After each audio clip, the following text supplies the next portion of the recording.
이 성소를 보면은 이제 덮개가 있어요. 이 덮개가 있는데 이 덮개가 네 겹입니다. 네 겹. 아시는 대로 이 네 겹의 각각의 재료에 대해서 하나님께서 직접 지시를 하셨어요. 사실 지금 이 모양이 성소의 모양에 제일 가까워요. 그렇게 지붕이 이렇게 집처럼 되어 있는 것은 그저 보기 좋으라고 해놓은 것이고, 그 치수에 가장 적합하게 그려놓은 그림은 이 그림이라고 생각이 됩니다. 제일 아래 이제 밑에 금실을 섞어서 천사를 수놓은 앙장이 있었는데, 그것은 하나님의 그 두 그룹 사이에 임재하시는 하나님의 존재를 상징하는 것입니다. 흰 염소털의 앙장이 있었는데, 두 번째 그것은 이 성소를 세상의 악으로부터 분리시킨다, 그런 의미를 갖는다고 합니다. 세 번째, 붉은 물들인 수양의 가죽 덮개가 있었는데, 이것은 생명을 버리신 예수님의 완전한 순종과 희생을 상징하는 것입니다. 그 다음에 제일 바깥에 해달의 가죽 덮개가 있는데, 이 해달은 정결한 깨끗한 짐승은 물론 아닙니다. 그런데 그것이 성소의 바깥 덮개로 사용이 되는데, 이것은 바로 죄인을 구원하기 위해서 죄인이 되신 예수 그리스도를 상징하는 것입니다. 광야에서 그 이스라엘 백성들이 막 원망하다가 뱀이 나와서 막 문 적 있죠? 그때에 그 사람들이 치료받는 방법으로 어떻게 했습니까? 구리 뱀을 만들어 가지고 높이 세워서 그것을 바라보는 자가 나았습니다. 그렇죠? 근데 그 들려진 구리뱀으로 만들어서 들려진 그것이 누구를 상징합니까? 예수 그리스도를 상징합니다. 그 이상하죠? 원래 뱀은 누굽니까? 사탄, 죄의 원흉인 사탄입니다. 근데 그것이 예수를 상징한다는 것은 예수님께서 이 세상에 오셔서 철저한 죄인의 모습으로 돌아가실 것을 상징하는 것입니다. 철저한 죄인의 모습으로 돌아가심으로 죄인의 죽음을 대속하실 그 예수님의 희생을 상징하기 때문에 그 뱀이 예수를 상징하는 것이었고, 그 현장에서는 예수님이 뱀처럼 들려야 한다는 말씀도 있고, 여기 해달도 역시 정결한 짐승은 아니지만 죄인으로 이 땅에 오셔서 죄인으로 돌아가실 예수 그리스도.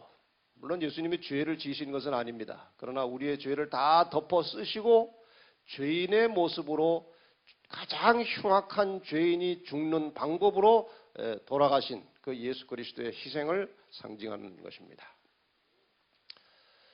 이제 이 성소의 문을 열고 들어가면은 그동안 여러 차례 보신 대로 칸이 두 개가 있습니다. 지금 이 칸막이가 열려가지고 지성소가 보이는데, 원래는 저런 게 아니죠. 원래는 닫혀 있는 건데, 오늘 여러분 구경 오신 분들 좀 안에 좀 보여드리려고 이렇게 열어놓은 겁니다. 이 첫 칸에 성소에 오른쪽에 떡상이 있고, 왼쪽에 금으로 쳐서 만든 촛대가 있고, 그 다음에 휘장 가운데 위치에 향단이 있습니다. 보시는 대로 이 향단에서 나오는 향이 올라가서 이 지성소 쪽으로 이렇게 교류하고 있는 그림을 이제 볼 수가 있습니다. 이것은 우리의 기도가 예수 그리스도의 중보를 통해서 하나님께 상달되는 그러한 엄숙한 장면을 묘사하고 있는 것입니다.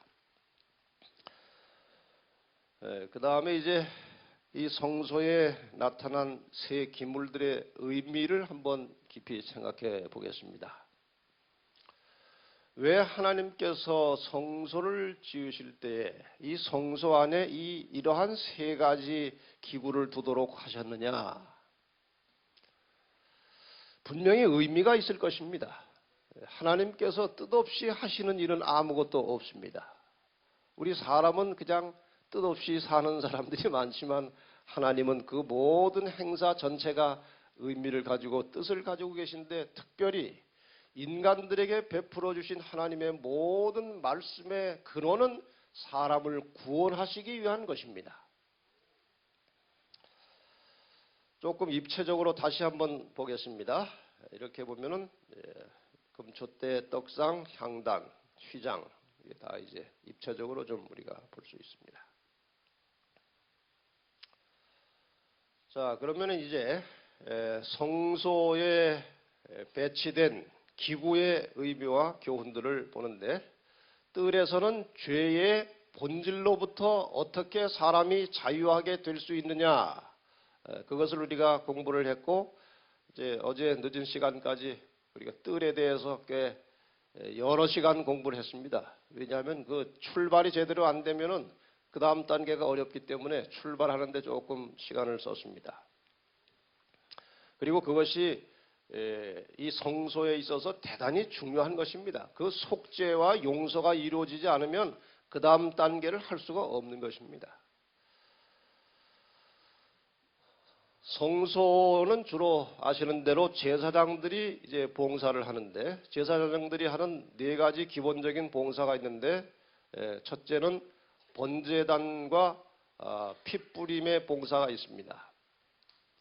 레위기 4장 10절에 보면은 제사장은 그것을, 그 희생제물을 번제단 위에 불사르라, 그러니까 번제단에서 희생제물을 태우는 일을 제사장이 했고, 그 다음에 레위기 6장 30절에 보면은 피를 가지고 회막에 들어가서 성소에 속하게 한 속죄제 희생의 고기는 먹지 못할지니 불사를지니라. 피를 가지고 회막에 들어가는 일도 제사장이 하지요.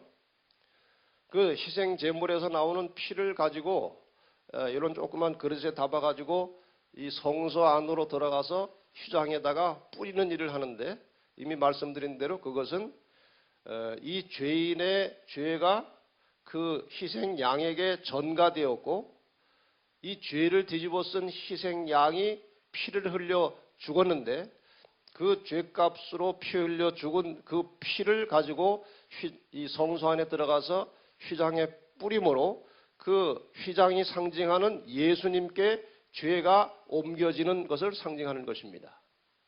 그래서 말씀드렸던 대로 죄가 없어진 것이 아니고 죄가 다른 데로 옮겨져 있는 상태로 있다가 나중에 대속죄일에 그 죄를 도말하는 일을 하게 되는 것입니다. 그 다음에 제사장이 하는 일 가운데 하나는 떡상의 봉사입니다. 상위에 진설병을 두어 항상 내 앞에 있게 할지라, 출애굽기 25장 30절에요. 제사장은 이 진설병은 떡을 말하는 것인데, 떡을 구워서 떡상에 차려두고 일주일에 한 번씩 떡을 교체합니다. 그 다음에 교체할 때에 그 묵은 떡은 제사장들이 먹는 것입니다. 근데 이렇게 상상을 해보면 이 떡이 그 사막 기후에서 일주일 정도 있으면 쉬겠지요. 근데 제사장들이 먹을 수 있었다는 것을 보면은 하나님께서 아마 쉬지 않게 보존을 하셨을 것입니다. 이 말은 하나님의 말씀은 절대로 변함이 없는 것입니다. 언제나 살아서 인간의 삶에 역사하고 우리를 하늘까지 인도하는 안내서의 역할을 하는 것이죠. 그 다음에 제사장의 직분 가운데 하나는 촛대 봉사입니다. 레위기 24장 1절로 2절에 보면은 이스라엘 자손에게 명하여 감람을 찌어낸 순결한 기름을 켜기 위하여 네개로 가져오게 하고 끊이지 말고 등잔불을 켤지며, 이 성소 안에 창문이 없기 때문에 아주 캄캄합니다. 그래서 항상 이 촛대에 불이 켜져 있어야 하는데 그 촛대에 불 켜고 유지하는 일을 제사장이 했다는 것입니다.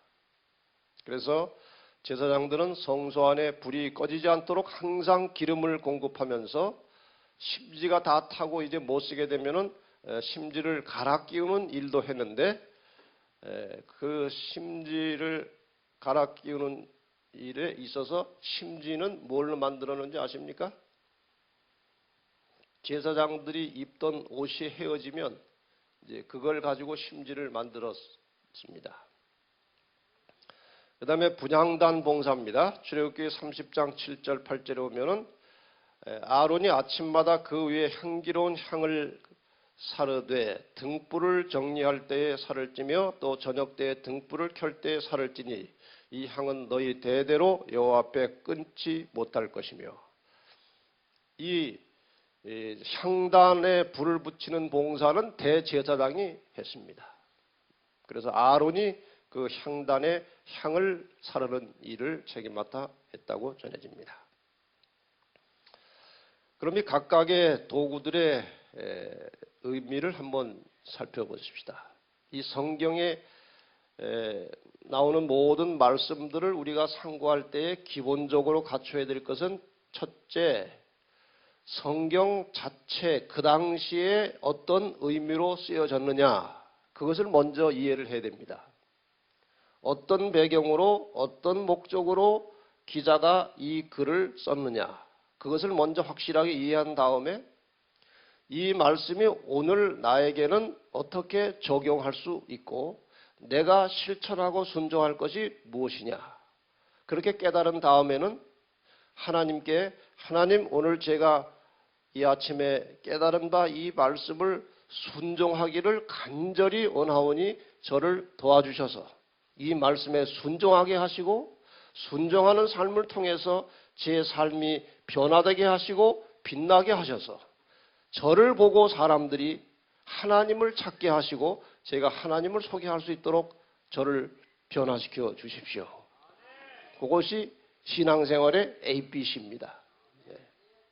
그래서 우선 떡상을 보면은 이 떡상 테두리가 왕관 모양으로 이렇게 둘러져 있는데 이것은 최후의 승리 혹은 영원한 왕권을 상징한다고 합니다. 여러분 저 모양 하나하나 저 치수 하나하나를 다 하나님이 지시하셨다는 것을 한번 생각해 보세요. 정말 하나님은 섬세한 분이십니다. 그 섬세한 하나님이 여러분의 각각의 개인의 사정을 다 알고 계십니다. 그러니까 여러 가지 힘들고 어려울 때마다 우리의 사정을 너무나 아시고 우리의 필요가 무엇인지를 아시고 채워주시는 하나님께 메어 달리시기를 바랍니다.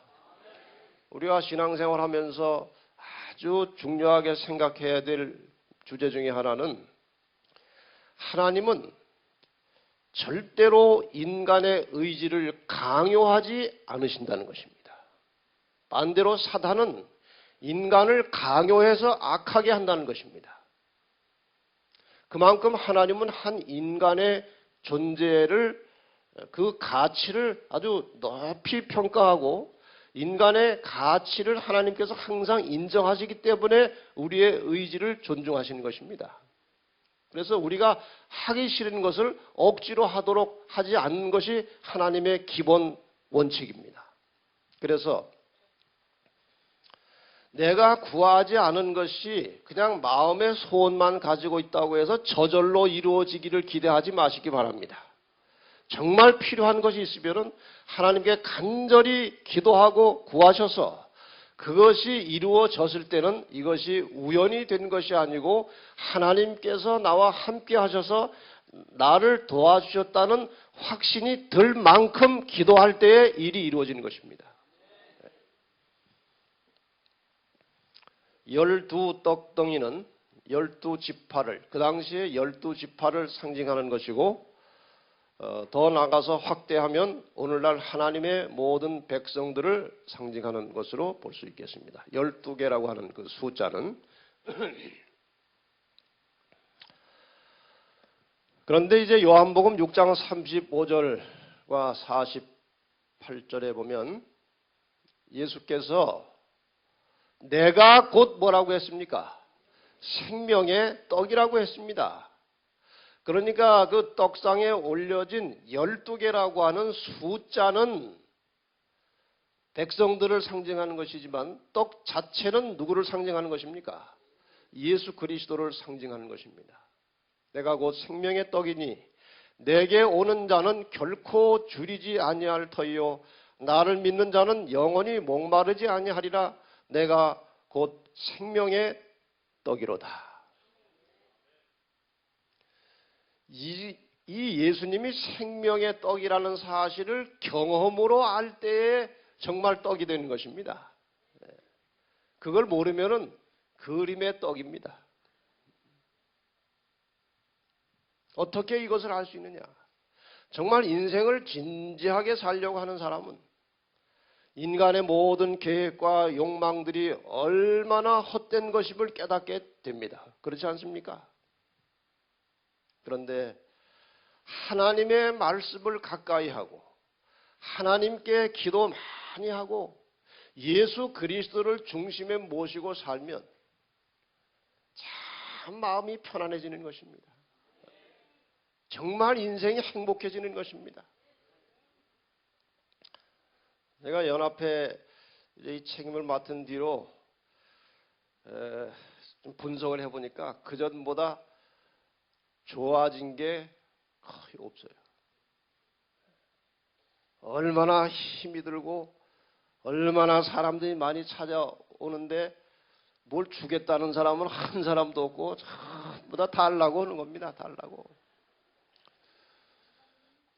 그래서 가만히 계산을 좀 해보니까 연합회장 한 개 하려면은 연합회 돈 말고 자기 재산이 한 100억 정도 있으면은 5년 무사히 마칠 것 같아요. 뭐 그냥 다 달라는 이야기. 그 다음에 사람마다 다 의견이 달라요. 그런데 사람마다 다 다른 의견인데 자기 의견이 최고 옳다는 것입니다. 마치 자기 의견이 결론처럼 하나님의 뜻처럼 얘기를 해요. 사람마다 다 그러니 어디에다가 맞춰야 될지를 모르겠는 것입니다. 정말 어려운데 한 가지 좋아진 게 있는데 그것은 기도를 그전보다 훨씬 많이 할 수밖에 없게 됐다는 것입니다. 기도를 안 할 수가 없어요. 뭐 하는 정도가 아니라 정말 깊이 있게 많이 하지 않으면 불안해서 못 사는 것입니다. 그래서 기도를 전보다 더 많이 하게 된 것은 큰 축복이에요. 그래서 그런지 또 많은 분들이 저를 보시는 분들 중에 정말 많은 분들이 매일 아침마다 목사님에서 기도한다는 것입니다. 그 힘들이 모아져서 그런지 정말 복잡하고 어려운 상황인데 이상하게 마음이 편안한 거예요. 네. 어떤 사람이 와가지고 저를 보더니 아니 요새 굉장히 힘들고 어려울 것 같은데 얼굴이 왜 이렇게 좋아 보이냐고 그래요. 그래서 미안하더라고요. 얼굴이 좀 이렇게 쫙 해가지고 좀 그냥 얼굴이 쏙 들어가고 그냥 초췌해 보여야 되는데 그 왜 그러냐고 그래서 미안하더라고요. 생명의 떡과 우리가 접촉이 되면 편안해지는 것입니다. 마음에 만족이 있는 것입니다. 여러분 세상 것들에 치중하지 마시고 하나님의 말씀과 친밀하게 사시기를 바랍니다. 특별히 여기 청년들이 많지는 않지만 청년들에게 좀 부탁합니다. 평생 동안 하나님의 말씀 안에 사시기를 바랍니다. 이 교회 청년들이 얼마나 귀합니까? 그런데 이렇게 야영장까지 와서 봉사하는 청년들 제가 보니까 얼마나 좋은지 몰라요. 복 많이 받으시고 시집장가 잘 가셔서 행복하게 사시기를 바랍니다. 아주 고맙습니다. 여기 우리가 잘 아는 유명한 말씀이 있죠. 예수께서 대답하여 가라사대 기록되었을 때 사람이 떡으로만 살 것이 아니요 하나님의 입으로 나오는 모든 말씀으로 살 것이니라. 이건 생각할수록 진리입니까? 여러분, 그리스도인은 밥 먹은 힘으로 사는 것이 아닙니다. 하나님의 말씀의 힘, 성령의 능력으로 살아야 하는 것입니다. 그냥 밥만 세 끼 꼬박꼬박 챙겨서 들지 마시고 하루 세 끼 혹은 두 끼 하나님의 말씀의 양식을 잘 챙겨 드셔서 그리스도인답게 사시기를 바랍니다. 이 말씀이 곧 예수 그리스도라고 우리는 알고 있습니다. 오늘 우리가 예수 그리스도를 볼 수 없어요. 예수님 당시의 제자들은 예수님을 보고 배웠습니다. 오늘 우리는 예수님을 볼 수가 없습니다. 그러나 성경은 계속해서 예수님과 동행하라고 가르치고 예수를 깊이 생각하라고 가르치고 예수를 바라보라고 가르치는데 예수를 바라보는 게 뭡니까? 예수를 깊이 생각하는 것이 무엇입니까? 예수님과 동행한다는 것이 무엇입니까? 오늘 우리는 말씀이신 예수 그리스도, 그분의 말씀을 통해서 그리스도를 보는 것입니다. 예수님을 만나고 싶으면 말씀 속에 깊이 들어가시길 바랍니다. 말씀 속에 깊이 들어가면 들어갈수록 예수님의 모습은 더욱 선명하게 나타나는 것입니다. 말씀을 피상적으로 읽으면 예수님의 그림자밖에 보이지 않아요. 말씀을 깊이 들어가서 그 의미를 깨닫고 성령께서 도우실 때 우리는 예수님을 만나게 되는 것입니다. 생명의 떡은 하나님의 말씀이고 말씀은 예수 그리스도이십니다. 그래서 말씀을 통해서 예수님을 만나고 그 말씀 속에서 생명의 떡을 취해서 늘 영적으로 건강하고 활기 있는 영적인 삶을 사시기를 간절히 바랍니다. 죄의 권세로부터 자유할 수 있는 길, 말씀이에요. 그게 떡상입니다. 제가 이 내용을 좀 자세하게 하기에는 시간이 너무 제한이 되어 있기 때문에 조금 빨리 진행을 해야 되겠습니다. 제사장은 그 떡상에 진열된 떡을 먹었습니다.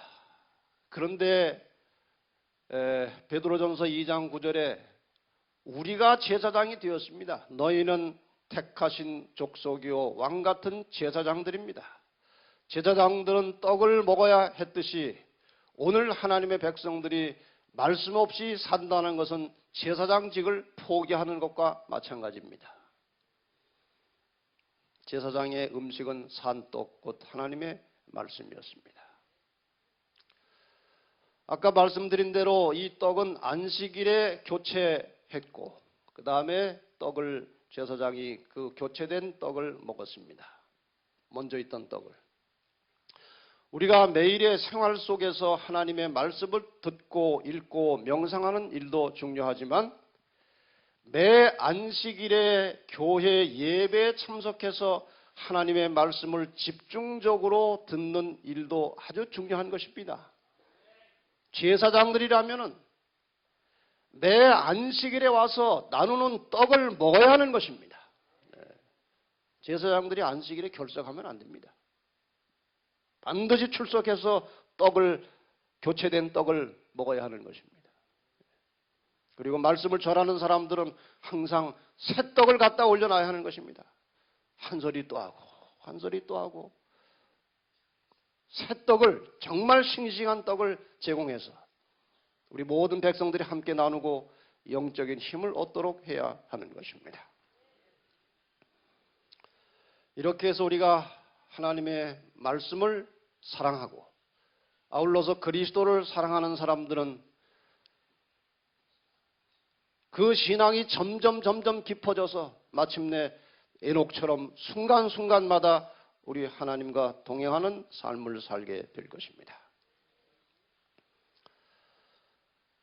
조금 그냥 좀 지나가겠습니다. 시간이 없기 때문에. 요한복음 6장 27절 보겠습니다. 썩는 양식을 위하여 일하지 말고 영생하도록 있는 양식을 위하여 하라. 여러분, 우리의 하루의 삶을 돌이켜보면 대부분의 시간과 에너지가 썩는 양식을 위해서 써버립니다. 요즘에 우리 목회자들이 아주 고심하는 문제 중에 하나는 같이 방문 다닐 집사님들이 없다는 것입니다. 왜 그렇습니까? 다 맞벌이 돈 벌러 나가는 것입니다. 교회 일하는 사람들은 거의 없고 다 나가고. 그래서 제가 물었어요. 그 목회자 어떤 회의할 때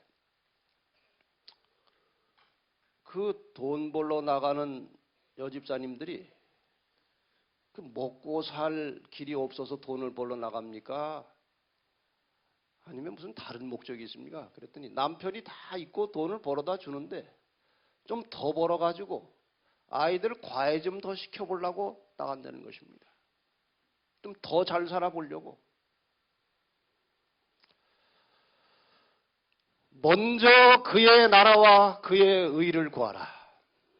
우리가 먼저 하나님의 일부터, 하나님의 백성으로서 하나님의 일부터 하면 하나님께서 우리의 만사를 형통하게 하실 것입니다. 이 세상에 먹고 입고 마시는 것 위해서 너희가 구할 필요가 없다고 그랬어요. 풀도 하나님이 입히시고 꽃도 입히시고 새도 먹이시는데, 아니 그런 것들하고는 비교도 안 될 너희를 하나님께서 그냥 두시겠느냐? 그건 내가 알아서 할 테니까 좀 영적인 사물에 관심을 가지고 거기에 투자하고 그것을 위해서 기도하라는 것입니다. 내가 그렇게 하면 내가 다 알아서 할 테니까 제발 좀 정신 차리고 살라고 하시는데 정신 없이 살고 있습니다. 잠언 4장 20절로 22절에 보면 내 아들아 내 말에 주의하며 나의 이르는 것에 내 귀를 기울이라. 그것을 말씀을 내 눈에서 떠나게 말며 내 마음속에 지키라. 그것은 말씀은 얻는 자에게 못이 되고 생명이 되며 그 온 육체의 건강이 됨이니라. 우리가 하나님 말씀을 가까이 하고 살면 이것이 우리의 건강과 생명에까지 영향을 미치는 것입니다. 이건 영적인 문제로 끝나는 것이 아니에요. 이 사람의 구조 자체가 떡으로만 살게 되어 있지 않고 하나님께서 주시는 영의 말씀을 먹어야 인간답게 살도록 만들어진 것입니다. 그래서 사람답게 살려면 떡을, 생명의 떡을 시시로 취하시고 영적인 삶으로 들어가시기를 바랍니다. 촛대가 있습니다. 이 살구꽃 형상의 잔과 꽃받침은 등잔이 7개로 되어 있는데 이것은 정금 한 달란트면 약 50kg 정도 됩니다. 이 50kg 정도 되는 금덩어리를 다 쳐가지고 저렇게 정교하게 만든 것입니다. 정말 그 기술이 놀랍지 않습니까? 기름은 감람을 찧어낸 순결한 기름을 썼는데 이것은 예수님의 고난과 희생에 참여하는 성령의 사역을 가리킨다고 되어 있습니다. 아까 말씀드린 대로 심지는 제사장들이 입다가 헤어진 세마포 옷으로 만들어서 계속해서 불을 밝혔습니다. 우리가 이 촛대를 생각할 때 두 가지 중요한 요소가 있는데 그것은 빛과 기름입니다. 기름을 통해서 그것이 타면서 빛을 내는 것입니다. 이 기름은 우리가 통상적으로 성령을 상징한다고 알고 있습니다. 성령. 촛대에서 빛과 기름이 분리될 수 없는 것처럼 이 구속의 사역에 있어서 예수 그리스도와 성령은 언제나 하나로 일체감을 가지고 움직이는 것입니다. 이 문제를 나중에 좀 더 설명하겠습니다. 역시 이 등대의 빛도 예수 그리스도를 상징하는 것입니다. 1차적으로. 성소의 모든 제도와 모든 기물은 다 예수 그리스도를 상징하는 것이고 그분을 통해서 이루어지는 구속의 역사를 설명하고 있는 것입니다.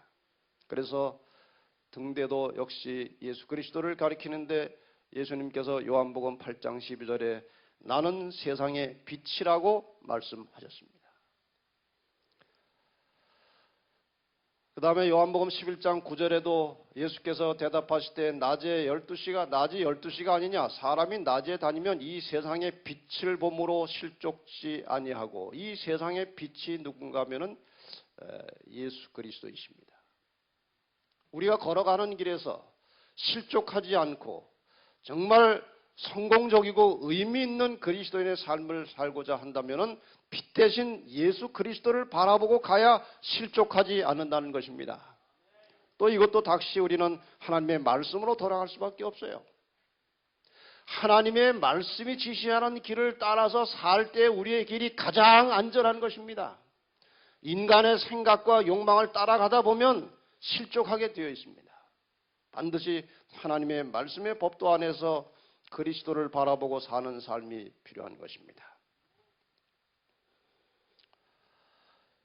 죄인이 죄의 본질로부터 자유하게 되었다는 증거, 그 뜰에서 나타난 이 죄의 문제는 무엇이었습니까? 사람이 죄의 본질로부터 용서받고 해방됐는데 그렇게 되었다는 증거가 무엇이냐?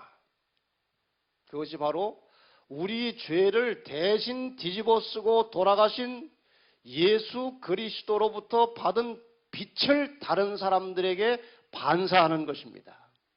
그래서 우리가 죄의 본질로부터 자유하게 되고 그 다음부터 살아가는 모든 과정 속에서 사람들이 우리를 봄으로 그리스도를 느끼게 할 수 있을 때에 그것이 죄로부터 해방됐다고 하는 증거라는 것입니다. 그래서 이제 예수님께서 내가 세상의 빛이라고만 하지 않으시고 더 나아가서 내가 너희 죄 문제를 해결해 주었고 죄를 도말했으니 너희도 빛이 되라는 것입니다. 이 말을 가만히 생각해 보면 우리가 빛이 될 수 있는 조건은 죄를 몰아낸 다음에, 이 어두움을 몰아낸 다음에 우리가 빛이 되는 것입니다. 그래서 우리가 빛이 되려면 죄를 품고 살면은 안 되는 것입니다. 우리 그리스도인들은 인간이기 때문에 죄된 마음을 가질 수도 있고 죄된 말을 할 수도 있고 죄된 행동을 할 수도 있습니다. 그렇기 때문에 용서라는 장치가 준비되어 있는 것입니다. 그래서 그리스도인들은 인간으로서 그런 죄된 마음의 동기가 일어나고 말을 또 함부로 할 수도 있고 성격에 따라서 그 다음에 그런 행동을 할지라도 하루 해가 넘어가기 전에 죄를 깨끗하게 정리하고 잠자리에 들어가야 하지 않겠습니까? 어떻게 용서받은 그리스도인이 그 원망과 불평하는 마음을 가지고 미워하는 마음을 가지고 며칠씩 살 수가 있습니까? 그 원망과 불평과 죄된 마음, 미워하는 마음을 가지고 며칠씩 살 수 있다는 것은 그리스도인이 아니라는 증거입니다. 그리스도인이라면 그렇게 살 수가 없는 것이고 날마다 죄를 해결하고 살아야 되는 것입니다. 그렇게 살 때 이 죄라고 하는 어둠이 내 마음속에서 나가버릴 때에 내가 빛이 나는 것입니다. 그래서 마태복음 5장 14절로 16절에 하신 이 말씀을 좀 잘 아시는 말씀이지만 한번 보십시다. 너희는 세상의 빛이라. 산 위에 있는 동네가 숨기우지 못할 것이요 사람이 등불을 켜서 말 아래 두지 않으. 이 말이라고 하는 것은 곡식 같은 거 팔 때에 대주는 대박 같은 것입니다. 등불을 켜서 대박 밑에 숨겨두지 않고 등경 위에 두나니 이러므로 모든 집안 모든 사람에게 비치느니라. 그 다음부터 같이 읽겠습니다. 시작.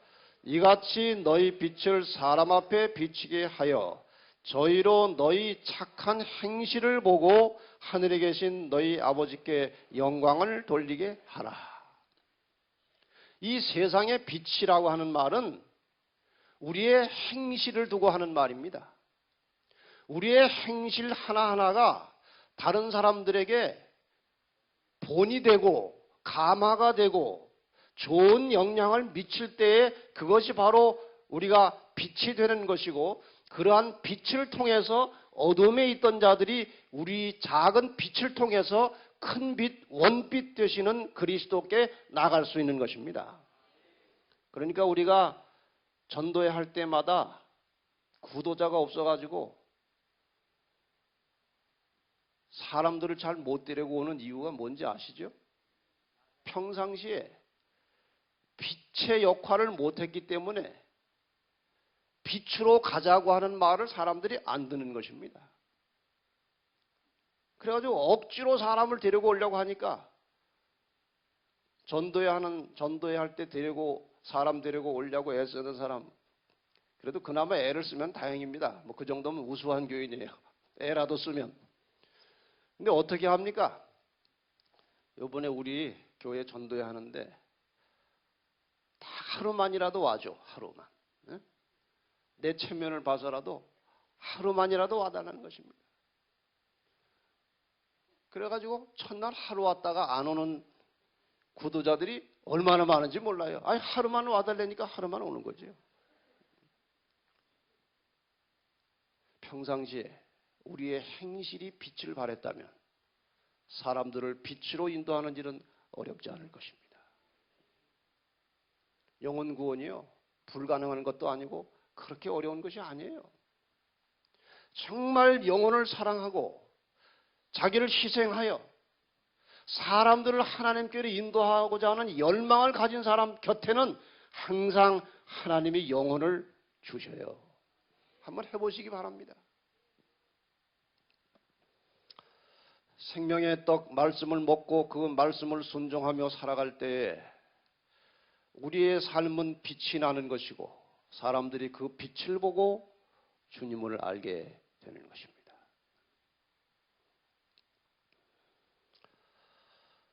선지자왕 233페이지에 보면 순결해진 마음에는 모든 것이 변화된다. 이 마음의 순결이 자꾸 지속돼야 품성의 변화가 일어난다는 것입니다. 품성의 변화는 마음속에 그리스도가 내재하신다는 증거다. 이 말을 뒤집으면 어떻게 하는 것입니까? 품성이 변화되지 않는 것은 마음속에 그리스도가 없다는 증거다. 그 말입니다. 오늘날 우리 많은 재림교인들이 품성이 변화되지 않은 것에 대해서 늘 한탄을 하고 삽니다. 끊임없이 하는 말이 마음은 원이로되 육신이 약하도다. 그러고 살다가 주님이 오셨는데도 마음은 원이로되 육신이 약하구나. 그러다가 가는 겁니다. 그 말 더 이상 우리 하지 말고 정말 하나님께 매달리고 정말 믿음으로 살아서 우리의 품성이 주님처럼 변화되기를 바랍니다. 하나님의 성령은 영혼 속에 새 생명을 나게 하시고 생각과 욕망을 그리스도의 뜻에 복종케 하신다. 성령께서 그렇게 해주신다는 것입니다.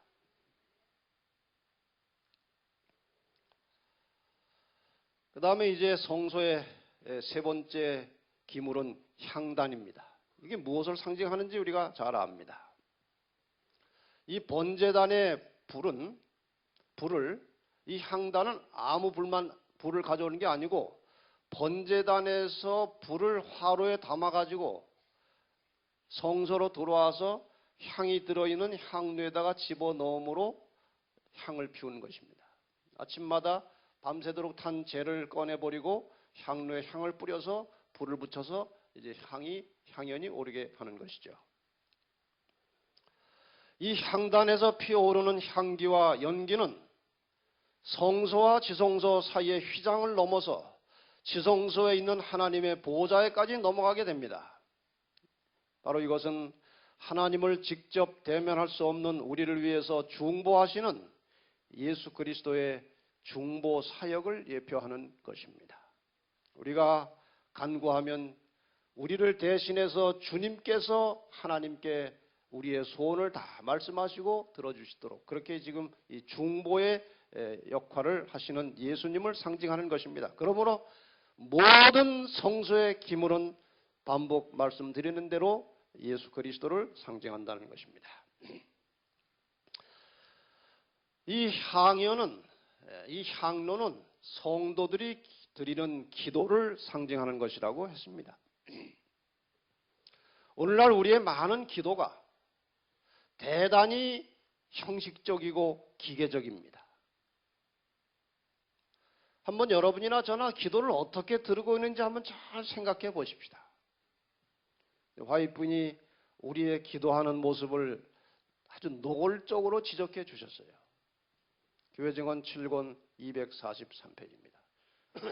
기도는 그대의 능력의 근원임을 기억하라. 성급한 기도를 드린 후에 등한히 여김을 받거나 잊음을 당할지도 모르는 사물을 돌보러 급히 달려가는 일꾼은 성공을 거둘 수 없다. 오늘 이 현대 그리스도인들의 모습을 너무나 적절하게 표현하고 있습니다. 무슨 기도를 드려요? 성급한 기도를 드리고 대단히 중요하지 않은 일을 위해서 급하게 쫓아나가는 그런 그리스도인들은 성공할 수 없다는 것입니다. 텔레비전 연속극 볼 때는 1시간, 2시간 편안하게 앉아서 보다가 저녁에 기도하려고 무릎만 꿇으면 왜 그렇게 조급해집니까? 그냥 5분만 기도하면 그것이 길어가지고 5분도 못 채워요. 여기 사회자가 저녁 기도할 때 10분 하자고 하는데 제가 가만히 그 부시럭부시럭 소리 나는 걸 들어보면 2, 3분 지나니까 소리가 나더라고요. 그만큼 우리는 진지하고 깊이 있는 기도를 드리는데 익숙해져 있지 않은 것입니다. 아주 형식적으로, 기계적으로, 좀 더 심하게 말하면 기도 안 하면 죄책감이 드니까 그리스도인이 그거 무마하기 위해서 잠깐 기도드리고 나가는 것입니다. 물론 아주 열심히 간절히 정말 기도 많이 하고 영적으로 하는 분들도 많이 계셔요. 그러나 인간이 대체적으로 정말 비장한 각오를 가지고 애쓰고 노력하지 않으면 이 화이트분이 지적한 이런 상황이 될 수밖에 없다는 것입니다. 이제 좀 이 별로 중요치 않은 일을 위해서 너무 애쓰지 말고 우리의 영원한 운명을 결정할 만큼 중요한 이 영적인 사물에 우리의 관심을 깊이 보이시길 바랍니다. 제가 이 문제를 좀 별도로 다루려고 했습니다만은 이 예수님의 기도 생활과 우리의 이 기도 생활이 대단히 밀접한 관계가 있고 이제 닮아가야 하는데 시간이 좀 없기 때문에 요 한 기절만 좀 보고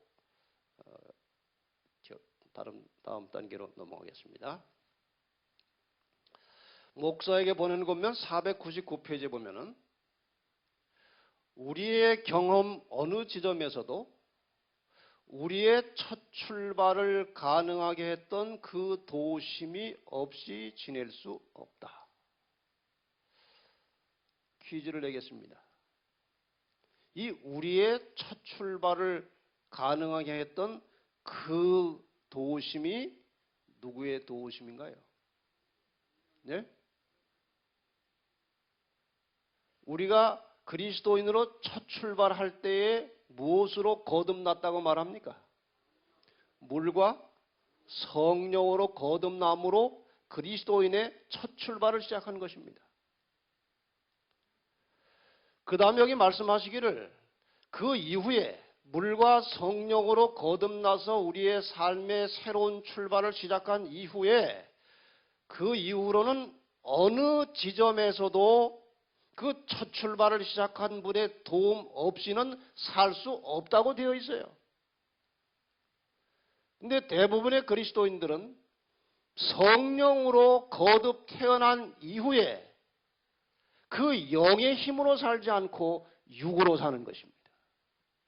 그러니까 열매가 없는 것입니다. 성령으로 태어난 사람은 성령의 능력으로만 살 수 있다는 것입니다.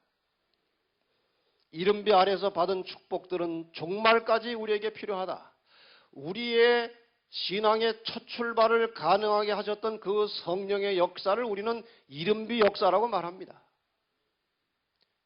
초대교회에 시작된 이른비 성령의 역사는 지금까지 계속되고 있는 것입니다. 그 성령의 역사로 우리가 회심하고 그리스도인이 된 것입니다. 이 이른비 아래서 시작된 이 축복, 그분의 능력은 시작 때만 필요한 것이 아니고 종말까지 우리에게 필요하다는 것입니다. 마지막 순간까지.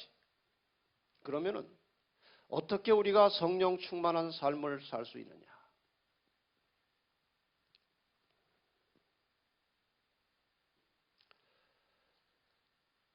예수님께서 제가 아까 지나간 그 구절에 보면은 예수님의 모든 삶은 성령과 관계가 돼서 나옵니다. 그분의 출생부터 성령으로 잉태되었습니다. 그분이 침례를 받으실 때 성령이 임하셨습니다. 그분이 때로는 기뻐하실 때에도 성령으로 기뻐하셨다고 되어 있습니다. 갈릴리로 가실 때 성령의 지도를 따라서 가셨고 광야에 시험 받으러 가실 때에도 성령의 이끌림으로 가셨고 예수님의 모든 삶은 성령으로 시작해서 성령으로 마친 것입니다. 예수님께서 우리와 같은 인성을 가지시고 죄 없이 승리하신 가장 근원적인 이유는 그분이 날마다 아침마다 성령의 능력을 구하고 빌려서 성령으로 사셨기 때문에 승리하신 것입니다. 그분의 신성의 능력을 죄를 극복하는 데 사용하셨더라면 구속의 역사는 실패한 것입니다.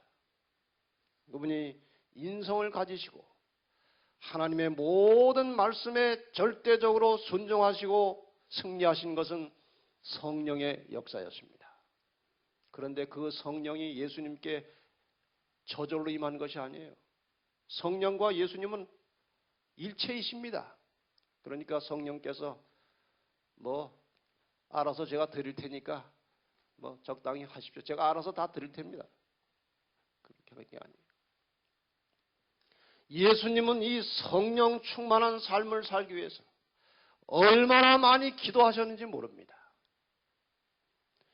예수께서 늘 기도하시고 그렇게 사는 모습을 보고 제자들이 예수님이 우리하고 다르게 사시는 그 원인은 기도의 결과라는 사실을 깨닫게 되었어요. 그것을 보고 예수님께 제자들이 기도를 가르쳐 달라고 했고 그 기도를 가르쳐 달라고 하는 말씀 끝에 예수님께서는 주기도문을 가르쳐 주셨습니다. 기도의 핵심, 중심. 그리고 늦은 밤에 이웃집에 떡 빌리러 간 사람 이야기를 하는 것입니다. 그 얘기를 다 아시죠? 밤에 사람이 찾아왔는데 밥을 안 먹은 것 같아요. 밥을 먹었냐? 그랬더니 한국 사람 같으면 그냥 안 먹었어도 체면 차리자. 먹었다고 그럴 텐데 안 먹었다는 겁니다. 그래서 밖에 그날 떡을 되게 다 먹어치우고 하나도 남은 게 없어가지고 그 밤 늦은 시간에 옆집에 가서 친구 집 대문을 두드려서 떡을 빌려달라고 하는 것입니다. 그 대문을 막 두들려서 소리가 나서 떡 좀 3덩이 빌려주시오. 이게 시간이 너무 늦어가지고 아이들과 다 침상에 누웠는데 지금 이 시간에 뭔 떡입니까? 다음에 오시오. 근데 내용을 보니까 떡이 없는 건 아니고 있긴 있는데 지금 줄 수 없다는 것입니다. 늦은 시간에 다른 데 갈 수 없고 계속해서 두드리는 것입니다. 떡을 내놓으라는 겁니다. 근데 이 주인이 가만히 이게 두들기는 소리를 들어보니까 심상치가 않아요. 떡을 안 주면 계속 밤새도록 두드릴 것 같아요. 그래가지고 할 수 없이 귀찮아서 일어나가지고 떡을 주는 것입니다. 그 다음에 말씀하시기를 이 벗됨을 인하여 떡을 준 것이 아니고 강청함을 인하여 떡을 주지 않았느냐 이 말이에요. 그 다음에 말씀하시기를 구하라, 찾으라, 두드리라, 주실 것이다 그랬어요. 근데 제자들에게 지금 예수님은 대단히 중요한 교훈을 가르치기 위해서 지금 진행을 하고 계셔요. 구하라, 찾으라, 두드리라. 이걸 우리가 제대로 이해를 못하고 어떤 사람이 시장에서 애를 잊어버리고 찾다가 안 되니까 하나님 찾으라, 찾을 것이요 하지 않았습니까? 우리 애 좀 찾게 해주십시오. 지금 예수님은 그 말을 하려고 이 말씀을 하신 게 아니에요. 너희가 악할지라도 자식에게 좋은 것을 줄 줄 알거든 하물며 너희 천부께서 구하는 자에게 성령을 주시지 않겠느냐. 다시 말하면 예수님께서 기도하실 때에 무엇을 구했다는 것입니까? 성령을 구했다는 것입니다. 그분이 성령의 능력으로 살아가는 모습을 보고 제자들이 어떻게 저렇게 사실 수 있을까? 보니까 기도 때문에 그런 것 같아서 기도를 가르쳐 달라고 했고, 예수님은 기도만 가르쳐 주신 것이 아니라 기도를 할 때에 구해야 될 핵심이 무엇인지를 지금 가르치고 있는 것입니다. 내가 그냥 기도만 해서 되는 것이 아니고 기도 속에서 내가 무엇을 구해가지고 이렇게 살고 있는지를 가르쳐 주시려고 긴 이야기를 하시다가 마지막 결론은 구하는 자에게 성령을 주시지 않겠느냐. 여러분, 우리가 기도할 때 가장 중요하게 중심에서 열렬하게 구해야 할 것은 먹을 떡이 아니고 성령이라는 사실을 명심하시기를 바랍니다. 성령의 능력을 구하면 주시겠다고 하셨습니다. 근데 제가 이 말씀을 보면서 이게 꼭 필요하면 그냥 알아서 좀 주시지. 이걸 뭐 기도도 잘 못하는 우리들에게 그냥 계속 그렇게 구해야만 주시나, 좀 알아서 주시면 안 되나, 그래서 그런 생각을 했어요. 근데 그냥 알아서 주셨다가는 큰일 날 것 같아요. 여러분, 성령의 역사가 시작되면요, 사람이 놀랍게 변합니다. 영혼 구원도 잘하고 품성도 변화되고 신앙의 표준이 높아지고 사람이 변화가 되는데, 이게 성령의 역사가 일어나는데 구하지도 않은 사람에게 그걸 줘가지고 그런 변화가 일어나면요, 그 사람이 망가지게 돼 있어요. 교만해져 가지고. 나는 지금 1년에 영혼을 7명을 구원했는데 저 수석 장로님이 돼가지고 선교회장이 돼가지고 사람 한 사람도 구원도 못하고 속으로 교만해지게 돼 있어요. 품성이 변화되면 나는 이렇게 품성이 좋은데 저 집사는 왜 저럴까? 그래서 성령을 그냥 줬다가는 큰일 납니다. 그래서 이 떡을 빌려주기 싫어하는 친구 집 대문을 밤에 가서 계속 두드려가지고 떡을 받아가는 그런 심령으로 성령을 구하는 기도를 드리라는 것입니다. 그래서 성령이 임하셔서 그 성령의 역사를 통해서 우리의 삶에 많은 변화가 일어날 때에 그 모든 결과를 가지고 100% 하나님께 영광을 돌릴 수 있도록 준비된 자에게 성령이 임하신다는 것입니다. 그러려면 기도를 많이 해서 성령을 통해서 역사가 일어날 때마다 내가 잘해서 이런 변화가 일어나는 것이 아니고, 내가 잘해서 영혼이 구원받는 것이 아니고 성령의 도움이기 때문에 이런 일이 벌어졌으니 그 모든 영광을 하나님께 돌리도록 준비될 때 주님께서 우리와 함께 하셔서 우리로 변화되게 하시는 것입니다. 이 원리를 절대로 잊지 마시기를 바랍니다. 자, 이제 죄의 권세로부터 자유함을 얻을 수 있는 세 가지 길, 말씀과 기도와 성령의 역사, 착한 행실, 이런 것들 말씀을 드렸습니다. 시간이 됐습니다만은 지성소는 이제 간단하게 우리가 요약을 할 수가 있습니다. 지성소는 그렇게 복잡하지 않습니다.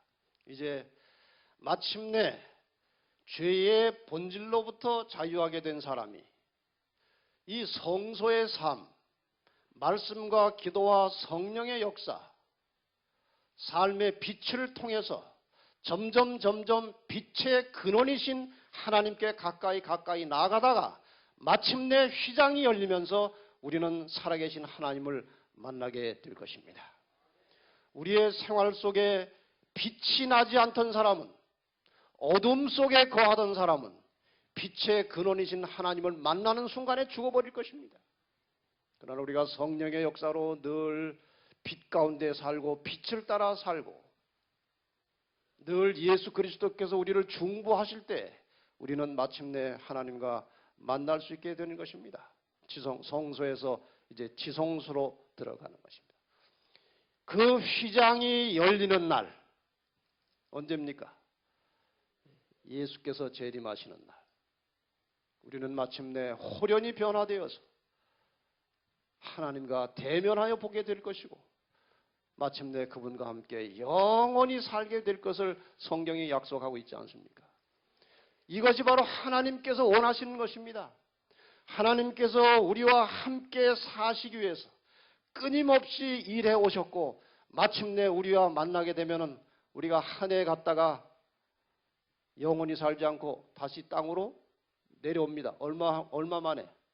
1000년 만에. 그러니까 기도하실 때 하나님 하늘에 가서 영원히 살게 해주세요. 그렇게 기도하면은요 하나님이 입장이 곤란해지십니다. 이 땅에 다시 내려와서 원래 인간이 창조된 것이 지구 떠올입니다. 지구 위에 창조됐기 때문에 다시 회복돼서 사는데 놀라운 변화가 일어날 것입니다. 하나님의 보좌가 이 땅으로 와서 그 장막을 지구에 치시고 이 지구가 우주의 중심이 되는 것입니다. 수도가 되는 것입니다. 왕이 계시니 수도가 되는 것입니다. 이 얼마나 엄청난 특권입니까? 예수님은 우리를 위해서 취하신 그 인성이, 그 모습이 여러 예언의 신의 또 성경 말씀 배경으로 보면은 예수님께서는 인성을 취하심으로 사람과 끊을 수 없는 관계를 맺게 되었다고 말씀하셨고 그 인성이 되신 예수 그리스도를 우리는 만나게 될 것입니다. 그것이 하나님의 사랑이에요. 다른 우주의 거민들이 하나님, 아니 그 문제 아닙니까? 지구 덩어리가. 그런데 어떻게 우리는 죄도 안 짓고 이렇게 깨끗하게 살았는데 어떻게 수도를 그 죄덩어리 있던 데다가 수도를 정하십니까? 하고 항의할 만하지요? 그때 하나님께서 뭐라고 말씀하실까를 상상해 보셨습니까? 너희들 죄 경험해 봤어? 이 온 우주에 죄를 경험해보고 승리한 땅은 지구밖에 없는 것입니다. 그래서 하나님께서 여기에 본부를 두시겠다는 것입니다. 이제 휘장이 열리는 날 우리는 그토록 우리를 사랑하시고 우리와 함께 사시기를 원하시던 우리 하나님과 함께 영원히 살게 될 것입니다. 지성소에 들어가면 법궤가 있고 그 법궤 위에 쉐키나라는 하나님의 임재가 있고 그 밑에 십계명이 들어 있었습니다. 이거 아주 중요한 문제이기 때문에 좀 다루고 끝내겠습니다. 시편 97편 2절에 보면 구름과 흑암이 그에게 둘렸고 의와 공평이 그 보좌의 기초로다 그랬어요. 보좌는 하나님의 존재를 말하는 것입니다. 의라고 하는 것은 자다크라고 되어 있는데 어떤 기준 혹은 법을 말하는 것이고 공평은 미스파트라고 되어 있는데 기준에 의해서 공정하게 다스리는 것을 공평이라고 합니다. 이 두 가지는 따로 된 말이 아니고 하나입니다. 하나의 기준이 있고 하나의 법이 있고 그 법에 의해서 공정하게 다스리는 것이 그 보좌에 하나님의 존재와 직결되어 있다 이것입니다. 의가 무엇이냐? 시편 97편 6절에 보면 하늘이 그 의를 선포하니 모든 백성이 그 영광을 보았도다. 하늘이 뭘 선포했어요? 의를 선포하니까 모든 백성들이 그 선포하는 장면을 보았다고 그랬습니다. 이게 무엇을 가리키는 말씀인지 아십니까? 의를 선포하니 모든 백성이 그 광경을 보았다. 어느 때 이야기입니까? 예? 십계명을 선포할 때 이야기입니다. 그래서 지금 여기서 말하고 있는 의는 아까 의가 기준이라고 그랬죠. 법, 기준. 하나님께서 선포하신 십계명을 다른 말로 의라고 하는 것입니다. 이 의가, 이 기준이 충족된 상태가 되면 그것을 의인이라고 하는 것입니다. 우리는 이것을 충족시킬 수가 없어요. 이 하나님의 법 기준을 충족시킨 분은 예수님밖에 없습니다. 그분이 충족시켰어요. 그래서 우리가 그분을 믿음으로 예수 그리스도를 나의 구주로 영접할 때에 하나님께서는 그 예수님이 충족시킨 의를 우리도 충족시킨 것으로 간주해 주심으로 우리가 의인이 되는 것입니다. 이 의는 하나님의 계명을 가리키는 것입니다. 이 지성소에 놀랍게 그 모습이 그대로 나타나 있습니다. 의와 공평이 그 보좌의 기초라고 그랬죠. 이 계명과 이 계명에 의해서 모든 세계를 공평하게 공정하게 통치하시는 것이 하나님의 존재와 직결되어 있다는 것입니다. 다시 말하면 하나님의 계명은 하나님의 존재와 같은 것이기 때문에 계명이 패했다는 것은 하나님이 돌아가셨다는 말과 똑같은 말입니다. 계명과 하나님의 존재는 뗄 수 없는 관계로 있는 것입니다. 그래서 의와 공평은 그분의 존재의 기초가 되는 것입니다. 시대소망 308페이지에 십계명은 하나님의 보좌처럼 변치 않는다고 되어 있어요. 산상본 50페이지에도 십계명을 통해 구체적으로 표현된 의의 원칙은 영원한 보좌와 마찬가지로 변치 않는다. 여러분, 계명에 패했다는 말은 하나님이 돌아가셨다는 말입니다. 이건 정말 무서운 말이에요. 많은 사람들이 그 안식일이라고 하는 단어가 자꾸 걸리기 때문에 계명을 폐한 것으로 그냥 적당하게 얼버무리는데 어림도 없는 말씀이에요. 하나님은 절대로 변치 않는 분입니다. 하나님의 존재는 영원하듯이 계명의 존재는 영원한 것입니다. 율법의 한 조목도 폐지되지 않고 1.1획도 변경되지 않았다. 에덴 동산에서 생애의 큰 법칙으로 인류에게 알려진 그 원칙들은 회복된 낙원에서도 변치 않고 존재할 것이다. 에덴 동산이 다시 지상에서 꽃필 때 태양 아래에 있는 모든 사람들이 하나님의 사랑의 율법을 순종하게 될 것이다. 여러분, 지성소의 교훈은 바로 그것입니다. 하나님은 공의로우신 분입니다. 하나님이 지상을 통치하고 다스리는 그 법의 원칙은 절대로 변치 않은 것입니다. 그러나 우리가 그것을 할 수 없기 때문에 예수 그리스도를 통해서 그거를 하시도록 하셨고 그분을 믿음으로 받아들일 때 우리도 계명을 충족시킨 것으로 간주해서 법의 어긋남이 없이 우리를 구원하시겠다는 것입니다. 이것이 하나님의 섭리예요.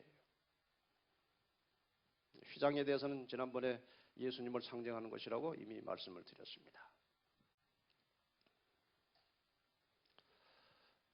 법궤에 대해서 여러분이 뭐 다 아십니다. 법궤가 있고 뚜껑이 있는데 그 뚜껑 위를 속죄서라고 했죠. 법궤 내부에 두 돌비가 들어있었고 쌍난 지팡이가 있었고 만낭하니가 있었습니다. 이건 다 깊이 설명드릴 시간도 없거니와 깊이 들어가지 않아도 괜찮을 것 같습니다.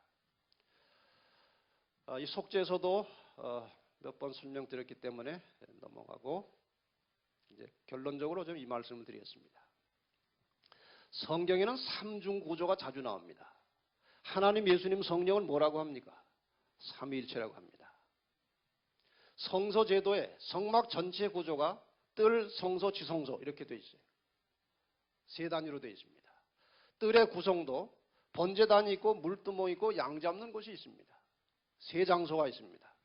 성소의 기물, 떡상, 향단, 촛대 세 개가 있습니다.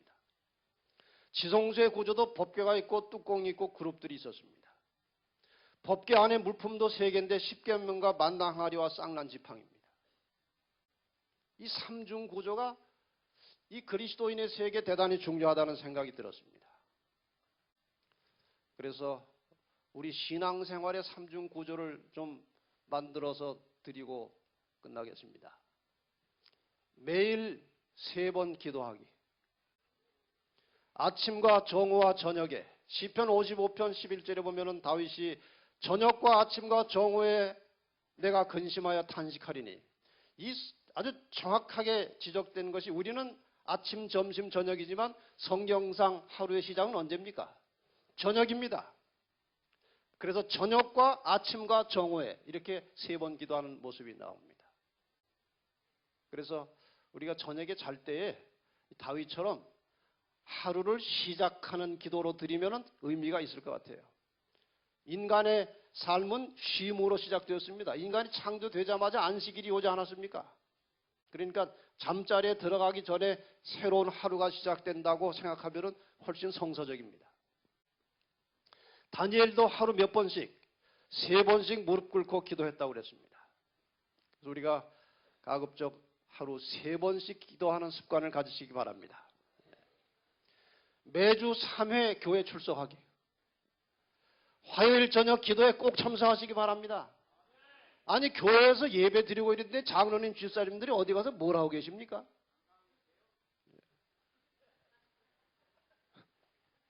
장사하고 있다고요?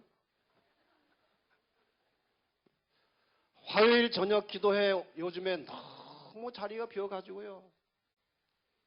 다른 교회에서 이렇게 우리 교회로 진리를 발견하고 온 사람들이 예배 잘 드려보려고 화요일 날 왔다가 대실망을 경험하고 교회 나오기가 싫어진다는 것입니다. 금요일 안식일 준비 예배에 반드시 출석합시다. 금요일은 안식일 시간입니다. 최소한도 이 안식일 시간이라도 제대로 오셔야죠. 아멘들은 잘하시는데. 토요일 안식일 예배에 절대로 결석하지 마십시다. 매주 3회 교회 출석하는 거예요. 3. 구역반까지 하면 더 훌륭한 사람이고. 우리 교회에 4종류의 교인들이 있어요. 4종류. 재림교인이 있습니다. 재림교인. 재림교인은 화요일, 금요일, 안식일 예배에 꼬박꼬박 잘 참석하는 사람 재림교인이.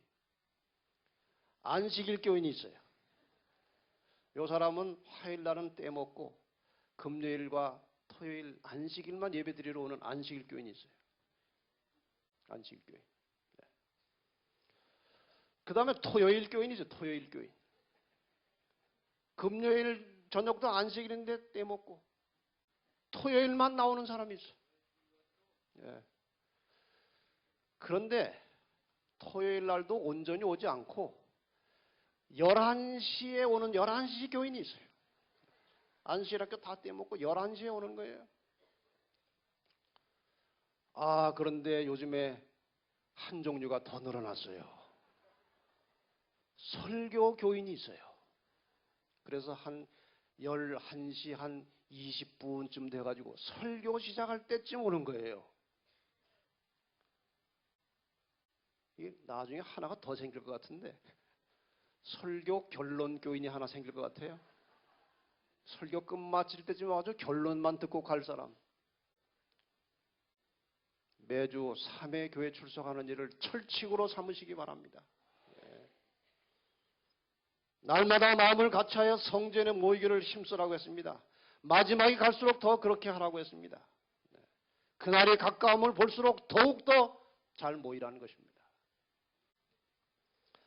매월 3일 이상 선교 봉사하기.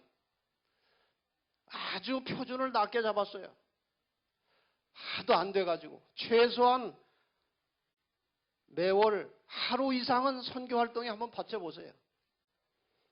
매월 하루 이상은 이웃을 위한 봉사에 사용하시고, 그리고 하루 이상은 교회에 나와서 좀 둘러보시고 좀 봉사 좀 하세요. 요즘에는 다 교인들이 청소했는데 요즘은 사람 사가지고 하더라고요. 다 알아요, 제가. 매년 3주 집회 참석하기.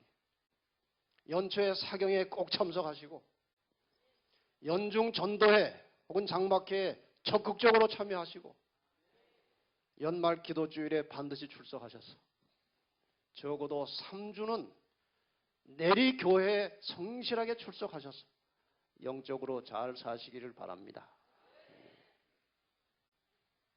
삼중구조 잊지 마시고 우리의 생활 속에 열심히 실천하시는데, 결론적으로 다시 한번 오늘의 모든 결론을 말씀드리면, 우리의 이런 모든 결심이 기도로 출발하는 것입니다. 기도 없이는 아무것도 안 되는 것입니다. 기도를 통한 성령의 역사가 없이는 우리는 아무 그리스도인의 삶을 살 수가 없게 돼 있어요. 그러니까 제가 복잡한 말씀 많이 드리고 3주 333 했는데 아마 다 잊어버릴 것입니다. 한 가지 잊지 말 것은 우리의 기도의 삶에 철저한 변화와 개혁이 시작되기를 바랍니다. 그래서 영이 충만한 그리스도인, 그래서 하나님의 말씀에 순종하는 일이 항상 즐겁고 기쁜 삶이 되는 그러한 재림 성도들이 되시기를 바라면서 말씀을 마치겠습니다. 기도하겠습니다. 아버지, 오늘 저희는 성소와 지성소의 기별을 통해서 많은 교훈들을 배우게 되었습니다.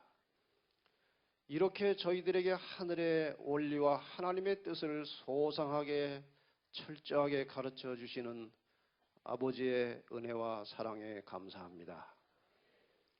아버지, 저희가 이제 기도하는 습관부터 가지기를 원합니다. 좀 더 많은 시간, 정열을 바쳐 기도할 줄 아는 성도들이 되게 하여 주시고, 세상의 사물보다 영적인 사물을 소중하게 생각하고 먼저 그의 나라와 의를 구하는 하나님의 자녀다운 삶을 살도록 우리를 변화시켜 주시옵소서.